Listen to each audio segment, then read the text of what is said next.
आज हम बताने जा रहे हैं स्ट्रेच मार्क।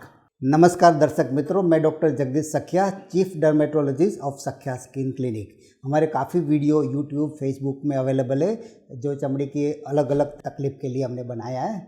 स्ट्रेच मार्क जो होते हैं वो कॉमन वर्ड है, कोई भी समझ सकते हैं कि स्ट्रेच मार्क क्या है। तो हम देखें कि स्ट्रेच मार्क क्या है, क्यों होता है और इसमें डू एंड डोंट्स क्या क्या करना है और उसका सॉल्यूशन क्या क्या है। तो सबसे पहले जो स्ट्रेच मार्क है वो प्रेगनेंसी के बाद सबसे कॉमनेस्ट है, क्योंकि प्रेगनेंसी में सडन वेट गेन होता है और बाद में सडन वेट लॉस होता है। तो स्किन की जो इलास्टिसिटी है, जो इलास्टिक फाइबर, कोलेजन फाइबर, वो स्ट्रेच हो जाता है। तो 3 टाइप का डिफरेंट स्ट्रेच मार्क होता है। एक होता है रेड, जो फ्रेश स्ट्रेच मार्क होता है वो रेड होता है। फिर बाद में धीरे धीरे वो वाइट होता है और बाद में लास्ट में ब्लैक होता है।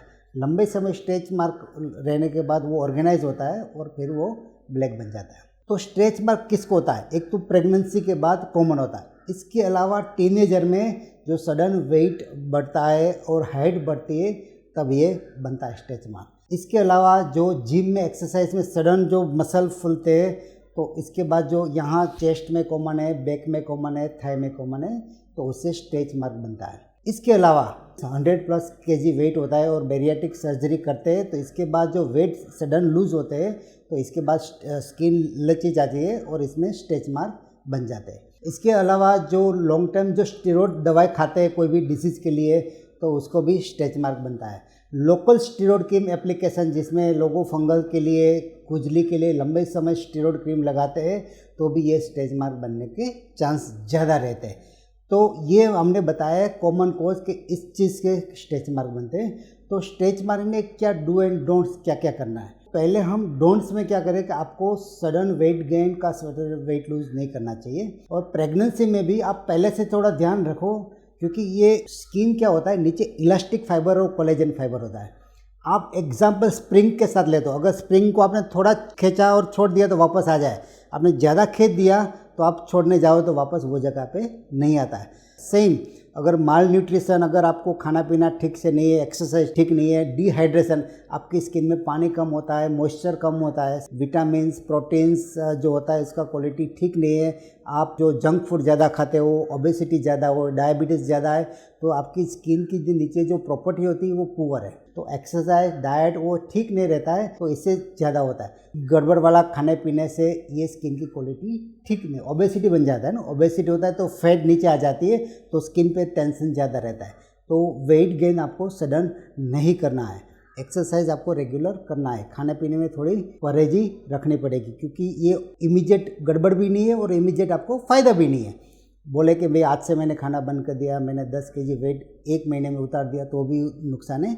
वीक में 1 kg से ज़्यादा वेट नहीं कम करने का। और सडन किसी को वेट अप डाउन होता है तो भी स्ट्रेच मार्क बनता है। किसी को 5 kg कम किया, वापस खाना ध्यान नहीं रखा तो वापस 5 kg आ जाएगा, वैसे ऊपर नीचे होता है तो भी स्ट्रेच मार्क बन जाते हैं। तो ये स्ट्रेच मार्क बनने का कारण क्या क्या है, डू एंड डोंट्स नहीं करना है, वो भी हमने बताया।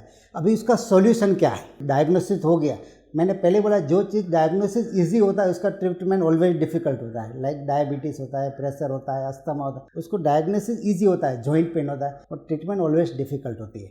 तो स्ट्रेच मार्क में भी मल्टी मोडालिटी ट्रीटमेंट होती है, क्योंकि prevention is better than cure. आपने प्रेगनेंसी में ड्यूरिंग 2-3 मंथ से अगर आपने वो क्रीम लगाना चालू कर दिया, आपको स्किन आपने प्रिपेयर कर दिया, तो आपके स्किन में मिनिमम स्ट्रेच मार्क रहते हैं और कभी रहते भी नहीं। आप देखो सेलिब्रिटी होती है, किसी को स्ट्रेच मार्क आपको नहीं दिखे, क्योंकि वो होम बेस्ड मेडिकल जो ट्रीटमेंट है वो पहले से चालू कर देती है। और जो डर्मेटोलॉजिस्ट और गायनेकोलॉजिस्ट जो क्रीम लगाने के लिए बोल देते हैं, आप पहले से लगाते हैं तो वो आपको फ़ायदा रहता है। तो होम बेस्ड रेमेडी में जो होता है सबसे जो कॉमन होता है बायो ऑयल आता है और विटामिन ई की कैप्सूल आता है, तोड़ के लोग उसमें आलमंड ऑयल के साथ मिला के यहाँ लगाते हैं। दिन में 3 बार लगाओ और ड्यूरिंग प्रेगनेंसी तो आप और कंटिन्यूस लगाओ, और इवन पोस्ट प्रेगनेंसी डिलीवरी के बाद भी आपको 5-6 हफ्ता लगाना पड़ेगा, ताकि जो इलास्टिक फाइबर और कोलेजन फाइबर जो स्ट्रेच हो गया तो वापस रिकॉइल हो सकता है। लोग क्या थोड़े समय लगा के छोड़ देते हैं, कंटिन्यूस आपको लगाना है। और बच्चे में भी जो जिसका सडन ग्रोथ होता है, जो जिम में जाता है, उसको भी डेली यहाँ थोड़ा मसाज करना है, कि जो कॉमनेस साइड होता है स्ट्रेच मार्क की, यहाँ होता है, नी में होता है, कभी थाई में होता है, बैक में होता है, ये कॉमनेस साइड है स्ट्रेच मार्क बनने की। और डाइटिंग में भी सडन क्रश डाइटिंग वो नहीं करने का, वो एक खास ध्यान रखना। और सडन वेट गेन भी नहीं करने का।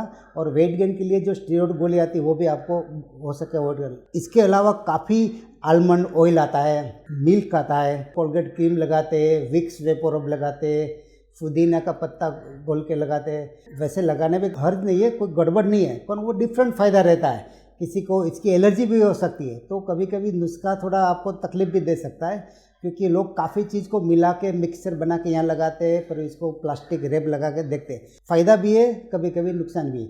परंतु इसकी authentic medical line of treatment में रेटिनो क्रीम आता है, ट्रेटिनोन करके 0.012%, 0.025, 0.05% एंड 0.1%।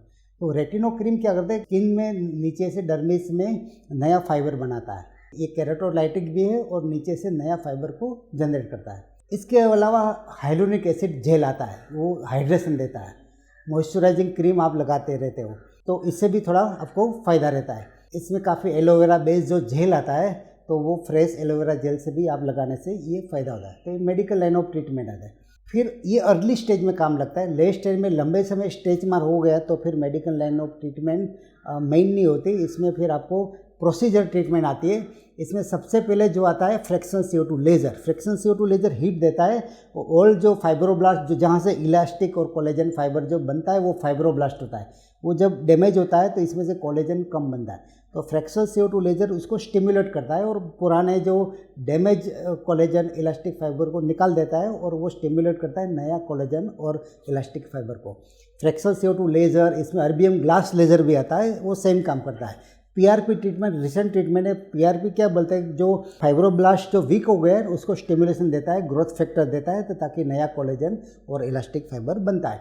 इसके अलावा जो रेडियो फ्रीक्वेंसी RF बोलते हैं और निडल RF बोलते हैं, तो इसमें भी इससे स्टिमुलेशन मिलता है। डर्मा रोलर है तो भी वो स्टिमुलेट, इसको बोलते हैं माइक्रो निडलिंग, वो कोलेजन को इंडक्शन देता है। तो ये सब उसको ट्रीटमेंट है। उसमें आपको 6 से 8 सेशन लेना पड़ता है, depend on severity. 4 to 6 week का इन बिटवीन जो डिस्टेंस रहता है वो आपको रखना पड़ेगा। और फिर भी बाद में मेंटेनेंस के लिए रेटिनो क्रीम और मॉइस्चराइजिंग क्रीम आप लंबे समय लगा सकते हैं। और आपको मल्टीपल प्रेगनेंसी होती है तो कभी सर्जिकल, उसको बोलते हैं एब्डोमिनोप्लास्टी, इतना स्किन निकाल के बाकी की स्किन जोड़ देते हैं। तो इससे क्या होता है कि बाकी की स्किन अपने आप ठीक हो जाती है, क्योंकि स्ट्रेटनिंग इफेक्ट आती है। तो लाइपोसक्शन और एब्डोमिनोप्लास्टी वो सर्जिकल लाइन ऑफ ट्रीटमेंट है कि जब बहुत स्किन लूज हो जाती है मल्टीपल प्रेगनेंसी से, तो ये कर सकते हैं। और यहाँ जो होता है हाथ में, बैक में, वहाँ कोई सर्जरी नहीं हो सकती, वहाँ लेज़र से और टॉपिकल क्रीम से ये ठीक होता है।